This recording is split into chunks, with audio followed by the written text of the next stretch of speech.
श्रीसुकृतीन्द्रस्तुतिः। श्रीव्यासरामपादाब्ज मधुपानेन सन्ततम् नित्यानन्दायति श्रीमत् सुकृतीन्द्र गुरून् भजे। एकाग्रमनसा नित्यम् नियमेन जपादिभिः निग्रहीतेन्द्रियान् श्रीमत् सुकृतीन्द्र गुरून् भजे।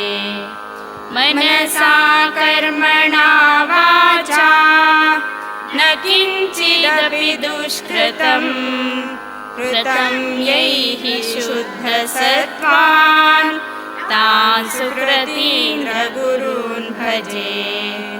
करुणापूर्णमनसा स्नेहपूर्णे शनैस्तथा ददुर्ये दिव्यमानन्दम् सुकृतीन्द्र गुरून् भजे।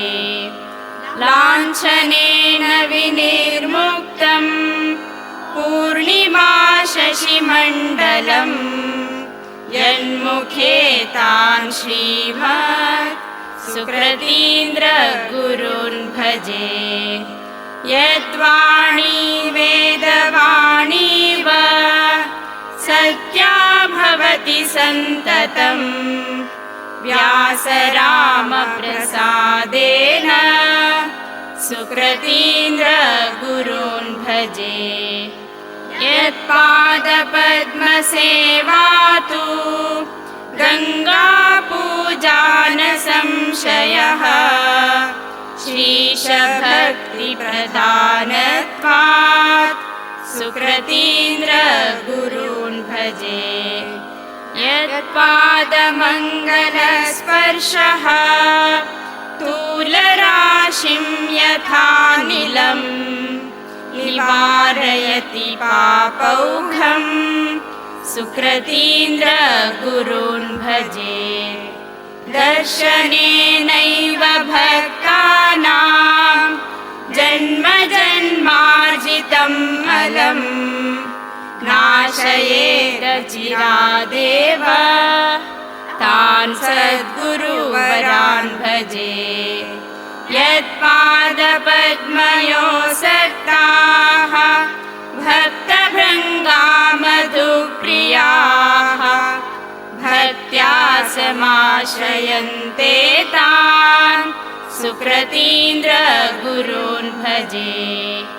सुधीन्द्रयतिना भक्त्या कृतं स्तोत्रं तु श्रद्धया अनेन प्रीयतां श्रीशः सद्गुरोर्हृदि संस्थितः। श्रीसुकृतीन्द्रतीर्थस्तोत्रम्। पूज्याय सुकृतीन्द्राय सत्त्वसंशुद्धचेतसे सुज्ञाय सुविचाराय योगिने ज्ञानिने नमः। वेदव्यासपदाम्भोज मधुपाय तपस्विने क्षान्त्याजितारिसङ्घाय सत्यधर्मरताय च स्थितप्रज्ञाय शान्ताय सज्जनानन्ददायिने श्रीरामार्चनपूताय प्रपन्नार्तिविनाशिने माध्ववैष्णवसिद्धान्त बोधाचरणधर्मिणे स्मेराननाय गुरवे धरादेवार्चितान्ध्रये द्वैतसिद्धान्तदुग्धाब्धि चन्द्रायामिततेजसे वरदेन्द्रकराब्जोत्थ सुकृतीन्द्राय ते नमः। गोश्रीपुरगतं रम्यं वेङ्कटेशाय शिष्यजनतायुक्तं कृतं राज्ञोऽधिकारतः येन तस्मै भक्तजनोद्धार दीक्षाय योगिने यतीन्द्राय मनोज्ञाय राजराजार्चितान्ध्रये प्रणतार्तिविनाशाय